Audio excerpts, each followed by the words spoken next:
Joining us now, Hogan Gidley, Trump-Pence campaign. He is the press secretary for Trump-Pence 2020, was deputy press secretary and deputy director of communications at the White House. Now on the campaign side, which is a lot more fun because, well, the shackles are off us and we can talk about anything. Hogan, great to have you.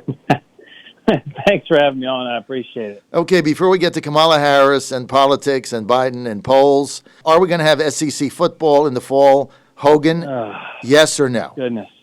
I hope so. My people tell me I don't know that it's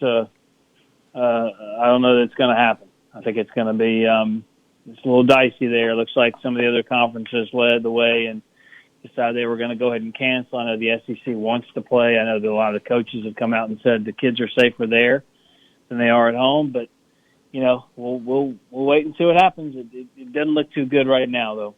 Okay, so I predict once again the SEC leads the way. Who cares about the other conferences anyway? Does anybody ever watch those? All I do is watch SEC, and I could care less about the Pac-12. I mean, who cares about the Pac-12? SEC is going to lead the way, baby.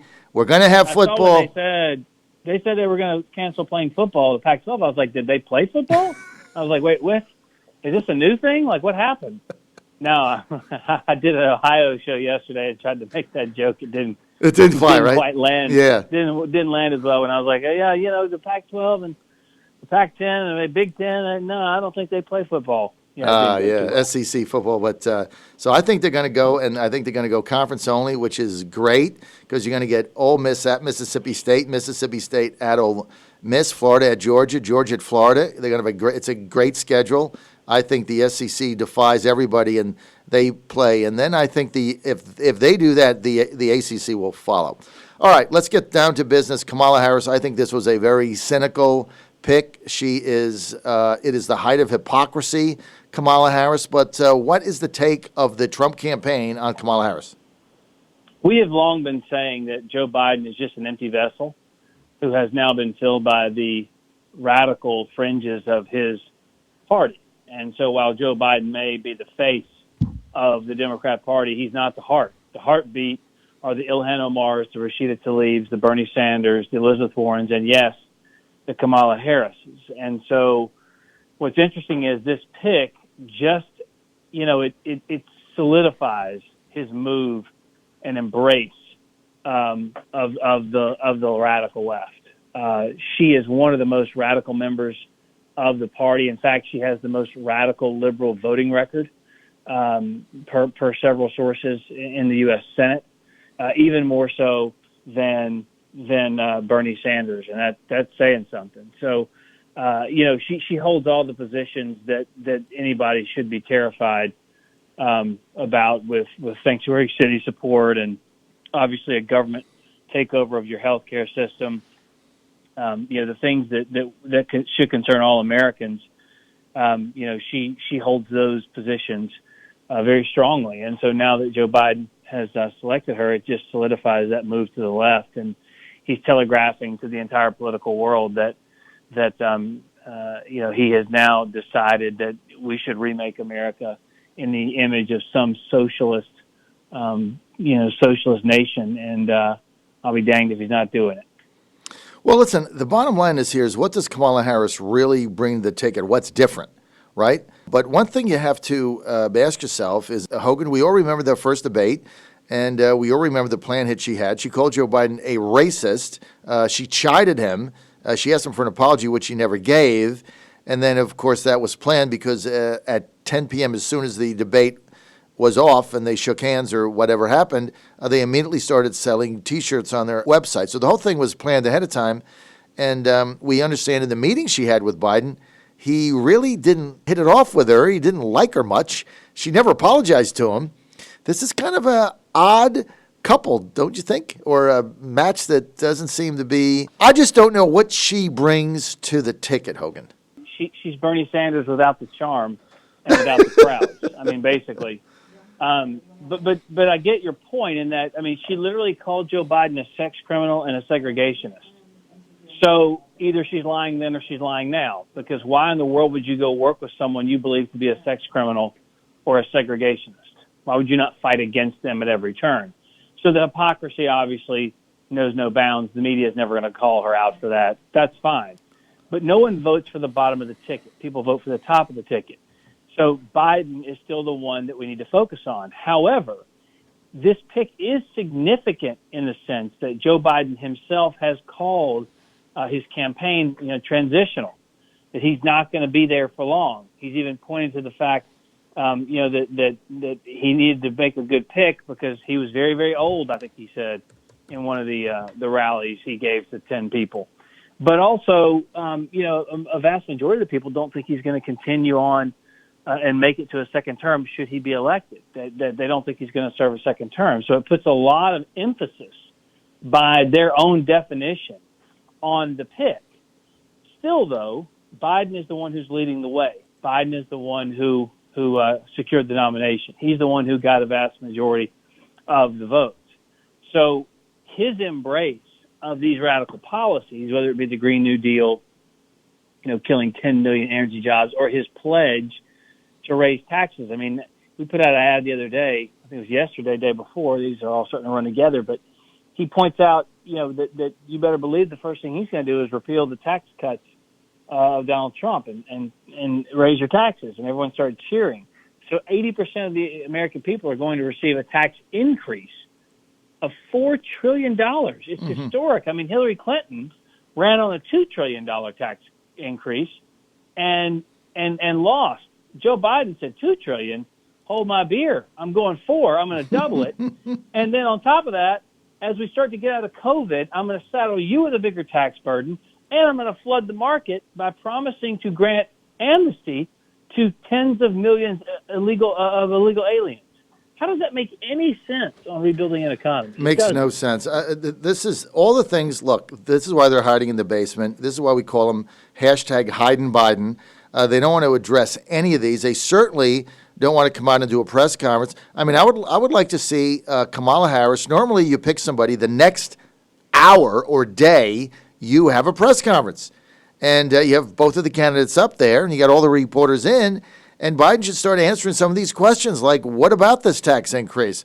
What about what Kamala Harris said, calling you a sex criminal? I mean, does that, what change? Like, my first question to Kamala Harris would be, during the primaries, you called Joe Biden a sex criminal. Did you take the vice presidential position with a sex criminal, and do you still believe that? Is that not a legitimate question to ask? It's a very legitimate question. No one in the mainstream media is going to ask it. Of course not. And it's because they are not legitimate. Because they're fake news. You can love or hate the media. The fact is they protect their own. And Joe Biden is one of their own. He's just as radical as they are. They themselves view America as the bane of existence. It's not just that America's bad and inherently evil, they think. They think that America is actually the cause of the problems across this planet. And so they're going to side with someone like Joe Biden. And I'll tell you, it was so great to watch the announcement he made, or the video they put out, the photo they put out of Joe Biden talking to Kamala Harris on the computer. It's so great. The phone was upside down. The script is in front of him like, hey, thank you so much. I'm really excited about this ticket. I mean, the whole thing is just such a charade. But the media, true to form, is gonna put it up like it's just the best thing ever, the most virtuous decision. This is a historic ticket, and those types of things. It's interesting to watch them try and push this onto the American people the way they're doing it, just because they want it. I mean, a very bold choice might have been Atlanta Mayor Bottoms, or it might have been Val Demings. That was the Orlando police chief. One of these might have been a little bit of a bolder pick. The way I looked at this, I thought it was going to be Kamala Harris for 60 days. I didn't think he had any other choice but her, because he has the lead. Look, Biden is trying to make this campaign a referendum on Trump. The problem is you can only do that for so far, and then you have to start answering questions. But you're right. We're with Hogan Gidley, press secretary, Trump, Pence 2020. Hogan, you're right. Because on the debate stage, if Joe Biden gets up and says, hi, I'm Joe Biden, I'm running for president, the fake news legacy media is going to immediately say, wow, he knows where he is. He nailed it today. He was awesome. I mean, that's what they're going to say. The cognitive decline, not even close. Look, I say worse than that. All he's got to do is say, hey, my name's Joe. and everyone's going to just give them a ticker tape parade around town. They're going to be so excited because they know what they're up against. They know the potential here that when Biden is unscripted and unedited, he makes just ghastly comments about, African Americans all thinking the same way, or children loving to rub on his leg hair, or, Arizona being a great city. Those are the types of things he does, and they don't want him to do that. They don't want this president to speak, but that's because he resonates. They don't want Joe Biden to speak because they know he sounds so buffoonish. But either way, the media are pushing the same thing, and you hit the nail perfectly. They are setting this debate situation up look, Joe Biden lowers his own expectations every time he opens his mouth, but the media are lowering the expectations so that they themselves can build them back up. They're going to do whatever he does on that stage. They're going to treat, they're going to do cartwheels for it. They're going to be so excited. So the expectation game is going to be set by the fake news, and it doesn't matter what Biden does. You're right. If he gets up there and says his name, there is going to be a parade over, and everybody's going to say, okay, that's all put to bed, move on. Nothing to see here. But Hogan, beyond that, he's got to deal with the policies. I mean, yesterday, this is unbelievable to me. I'm in Richmond today, and of course, last night, more riots, windows smashed at the Omni Hotel, all the way to the John Marshall. No cops around, nobody does anything, property destroyed. In Chicago, we have all these shootings. Now we're getting lootings. One of the organizers of the Black Lives Matter rally or protest rally in Chicago, where stores are getting looted, said, you know what? It's like reparations. It's fine. It's okay. And we're going to stay here until we get rid of the police and they get abolished. So you want to loot stores, which the police are supposed to protect, and you say you're going to keep looting them until there are no police. Can somebody explain the logic that's going on here? No, in fact, even worse, they're saying, hey, we need to defund the police, disarm the police. Also, we're taking your guns so you can't protect yourself either. I mean, the whole thing is so insane, and I got into it a couple times with some media types. One you could probably check on Instagram or Twitter where, when somebody said, no, Joe Biden never said defund the police. And I said, no, what he said was, can we all agree we need to redirect funding from the police? And Joe Biden said, yes, absolutely. And if you don't think redirect is the same thing as defund, then John Fredericks, I want you to redirect your next paycheck into my bank account. It's the same thing. But the media contort themselves to try and make excuses for, the reality that is Joe Biden and the dangerous nature of his policies because they agree with them. So they don't want the American people to see the truth. They want the American people to see what they want the American people to see. And that's what we're going to be up against. But I'll tell you, we got a great apparatus. We're ready. We got all the states covered. We're going to take this fight right to Joe Biden, and we're going to take it right to the mainstream media, and we're going to deliver for the American people again. John Fredericks Radio Network. I want to thank Hogan Gidley for being with us. Press Secretary, Trump Pence 2020. Hogan, always great to have you on.